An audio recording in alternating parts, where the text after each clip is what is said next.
एक नहीं दो नहीं करो बीसों समझौते, इसे मिटाने की साजिश करने वालों से कह दो, चिंगारी का खेल बुरा होता है। औरों के घर आग लगाने का जो सपना, वह अपने ही घर में सदा खड़ा होता है। देश के पूर्व प्रधानमंत्री, महनीय कवि और इस देश के महान नेता अटल बिहारी वाजपेयी जी की इन्हीं पंक्तियों के साथ मैं आपके सामने फिर मुखातिब हूं। नमस्कार, मेरा नाम है ओम प्रकाश यादव और आप देख रहे हैं वॉइस ऑफ रिपब्लिक। दोस्तों, जिस मुल्क, जिस समाज, जिस धर्म, जिस परिवार का जन्म हिंसा, नफरत, घृणा से होता है, उसका अंत भी वैसे ही होता है। जी हाँ, आज हम बात कर रहे हैं पाकिस्तान के उन 4 शख्सियत के बारे में जिन्होंने पाकिस्तान को नफरत से, हिंसा से, घृणा से बना तो लिया, लेकिन वे खुद इसकी आग में झुलसकर दुनिया से विदा हो गए। उनका जीवन का अंत अत्यंत दुखद, अत्यंत पीड़ादायक और कुछ का तो बड़े गुमनामी में हुआ। आज हम 4 शख्सियत के बारे में बात करें। मोहम्मद अली जिन्ना, कायदे आजम बोलते हैं, देश के पहले गवर्नर जनरल कहलाए। डोमिनिक लैपिए और लैरी कॉलिंस की इस किताब में पूरा वर्णन है कि कैसे जिन्ना के सपनों का खंडन, विखंडन और खंड खंड में पाकिस्तान में उनके आंखों के सामने हुआ। लियाकत अली खान, स्वतंत्र पाकिस्तान के पहले प्रधानमंत्री, उनकी मौत कैसे हुई।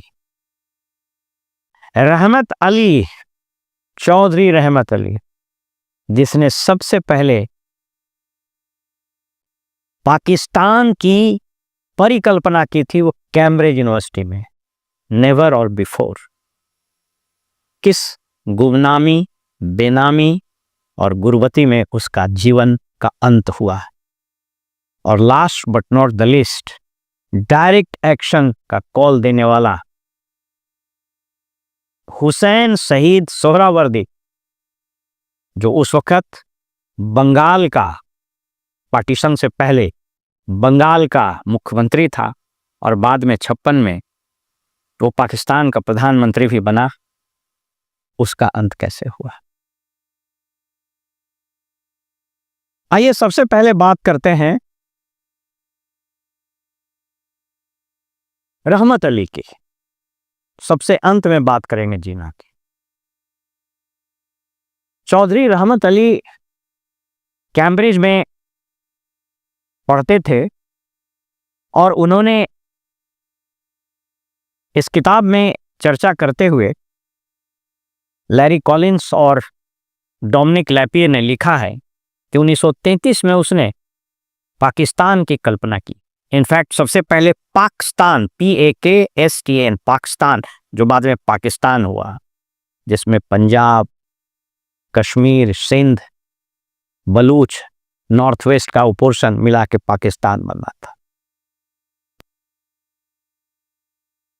इस किताब में लेखक कहते हैं कि जब जिन्ना को ये बात उसने शेयर की, चौधरी रहमत अली ने, तो उसको जिन्ना ने एक सिरे से नकार दिया और कहा कि एक ऐसा ड्रीम है जो कभी रियलाइज नहीं होगा। लेकिन कैम्ब्रिज के एक कॉफी हाउस कैंटीन से उसका ये कॉन्सेप्ट धीरे धीरे जिन्ना ने ग्रहण किया और आगे की कहानी आप जानते हैं कि किस घृणा, नफरत, हिंसा के पृष्ठभूमि में भारत और पाकिस्तान का बंटवारा हुआ। जब पाकिस्तान बन गया तो कुछ ही दिनों में इसको समझ में आ गया रहमत अली को कि हमने एक भूल कर दी है, और रहमत अली एक तरह से डिसइल्यूजन्ड हो गए। उन्होंने जिन्ना के बारे में ये कहा कि कायदे आजम तो आप हैं, लेकिन हमने जिस पाकिस्तान की कल्पना की थी वो पाकिस्तान हमें नहीं मिला। उसका कहने का मतलब था कि वो पाकिस्तान चाहता था जिसमें अफगानिस्तान और कुछ और पोर्शन को मिलाकर उस्मानिस्तान आदि को शामिल किया जाता। वो उसको पूरा नहीं हो पाया, और अंततोगत्वा जिन्ना से अलग होने के बाद रहमत अली का मुश्किल हो गया पाकिस्तान में रहना। कहते हैं कि उसको एग्जाइल में भेज दिया, या कुछ लोग कहते हैं वो स्वयं कैम्ब्रिज में चला गया। बड़े फटाली गुर्बती के दौर से गुजरा, और अंततोगत्वा जब उसकी मृत्यु हुई, जब रहमत अली मरा, तो कहते हैं कि उसको एक अदद कफन भी नसीब नहीं हो सका। कैम्ब्रिज में पढ़ने वाले कुछ छात्रों ने चंदा करके उसको कफन दिया और उसको दफना दिया। अब आइए थोड़ा बात करते हैं हुसैन शहीद सोहरावर्दी की। कहते हैं कि जब 1947 में इसने बंगाल में, जब मैं बंगाल बता रहा हूं तो अभी का बांग्लादेश और भारत का वेस्ट बंगाल, उस वक्त ये वहां का मुख्यमंत्री था। इसने जो डायरेक्ट एक्शन का नारा दिया, बताया जाता है कि उसमें इतनी जाने गई, इतने लोग मारे गए, इतने लोग कत्ल हुआ,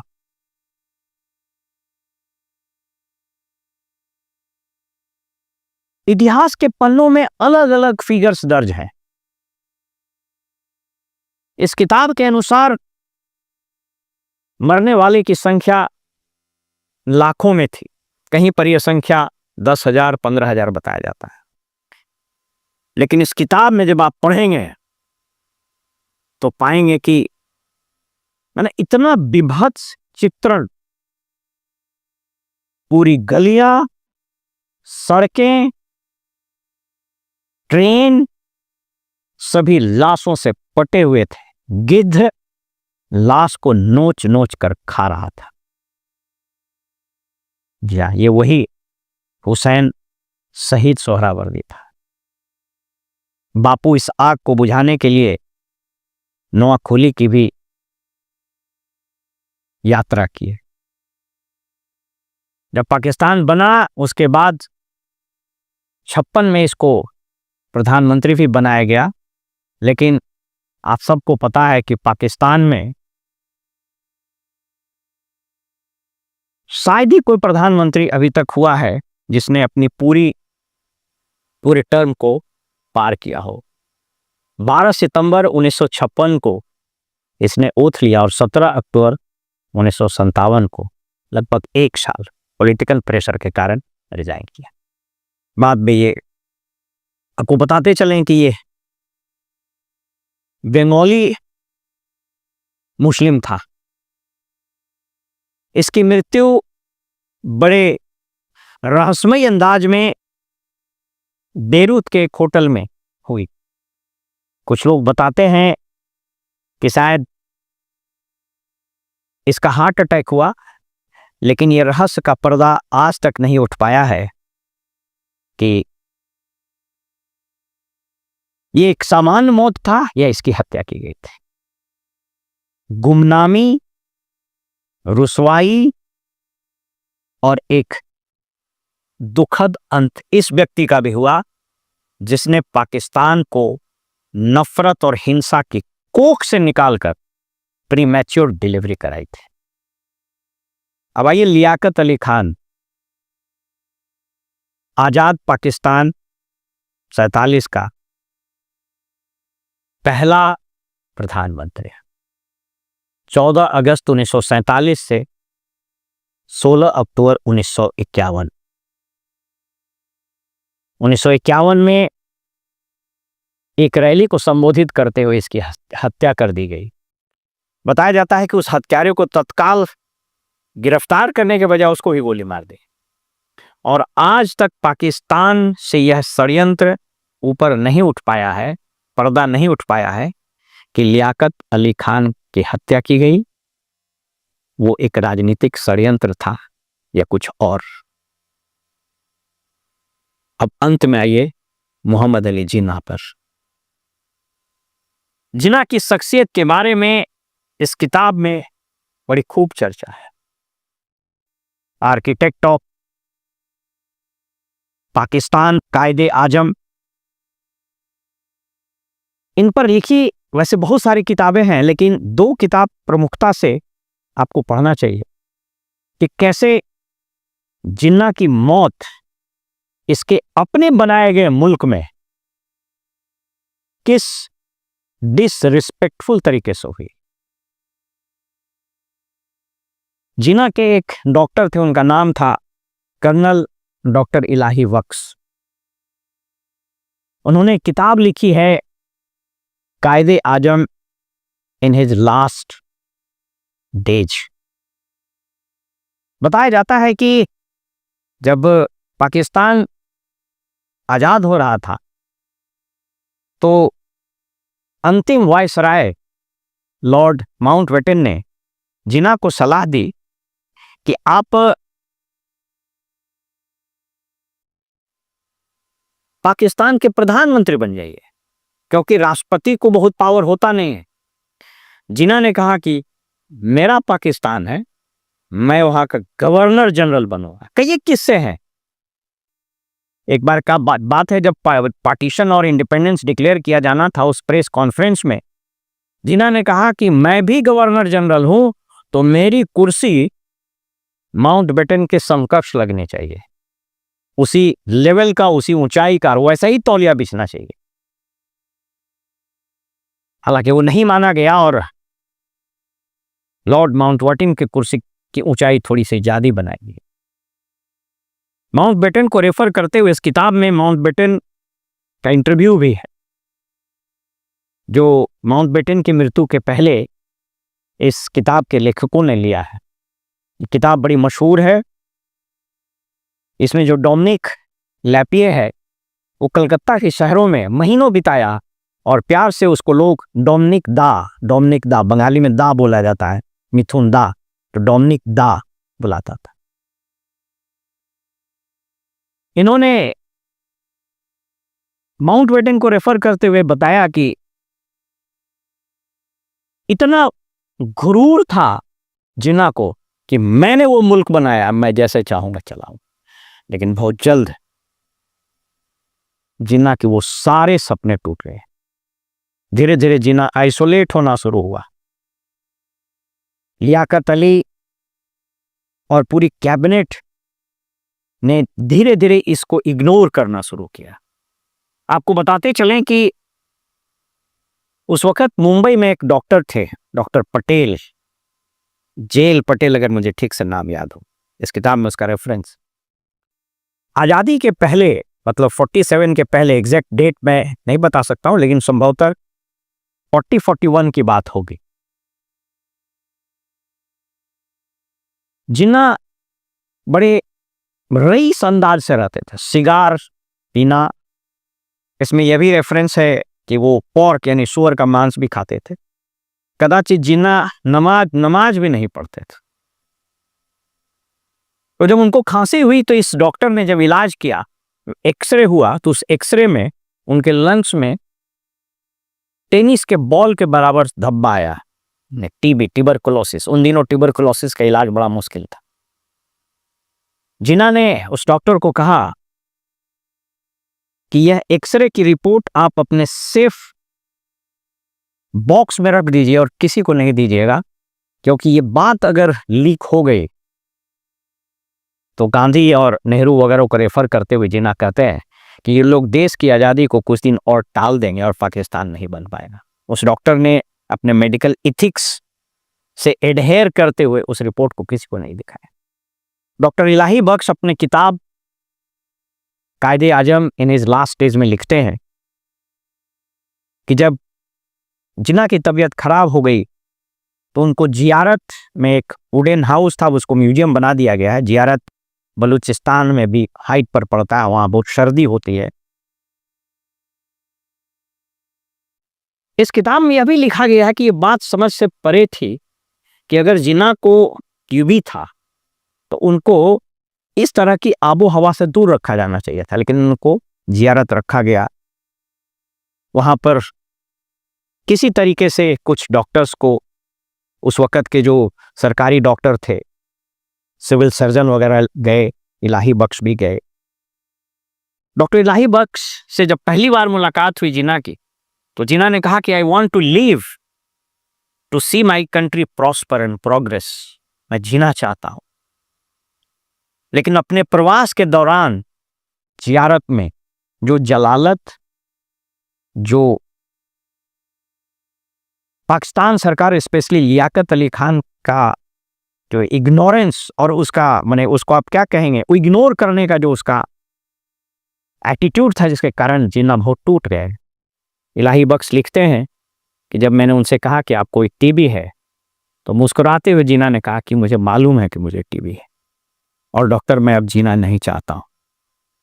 उसके बाद उनको कराची लाया गया। एयरपोर्ट से मात्र 9 किलोमीटर की दूरी पर गवर्नर जनरल का ऑफिशियल रेसिडेंस था। देखिए इस शख्स जिसने पाकिस्तान को नफरत, हिंसा की कोख से डिलीवरी कराया था, उसका असर क्या होता है। एयरपोर्ट पर प्लेन लैंड करता है कायदे आजम का, और एक ऐसा एम्बुलेंस भेजा जाता है जिसका पेट्रोल ही खत्म हो जाता है। 2 किलोमीटर चलने के बाद वो खत्म हो जाता है पेट्रोल और गाड़ी रुक जाती है।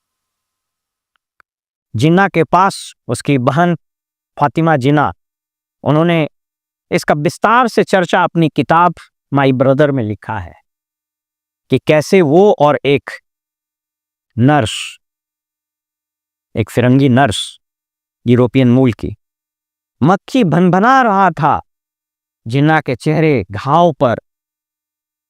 सितंबर की वो गर्मी, कराची की पसीने से लथपथ मक्खियां भनभना रही थी। किसी तरह से जिन्ना की बहन फातिमा जिन्ना और वो नर्स पंखा झलती रही। घंटों बाद कोई दूसरा एम्बुलेंस आता है और जिन्ना को गवर्नर जनरल हाउस में ले जाया जाता है, जहां जिन्ना की मौत इसी तिरस्कार और इसी चीज में हुई और वो व्यक्ति दुनिया को छोड़कर विदा हो जाता है। जब जिन्ना की मौत हुई उस वक्त उसके पास उनकी बहन फातिमा जिन्ना थी। वो लिखती है कि भाई को जीने की तमन्ना नहीं रही थी, वो मरना चाहता था। उसके चेहरे पर पश्चाताप, उसके टूटे हुए सपनों का दर्द, ये सब झलक रहा था।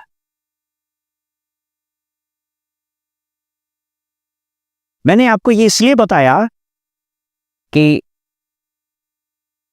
कहते हैं कि जिस देश का, जिस धर्म का, जिस समाज का जन्म घृणा, नफरत, तिरस्कार, ईर्ष्या आदि से होता है, उसका अंत भी वही होता है। पाकिस्तान अब अपने अस्तित्व के लिए संघर्ष कर रहा है।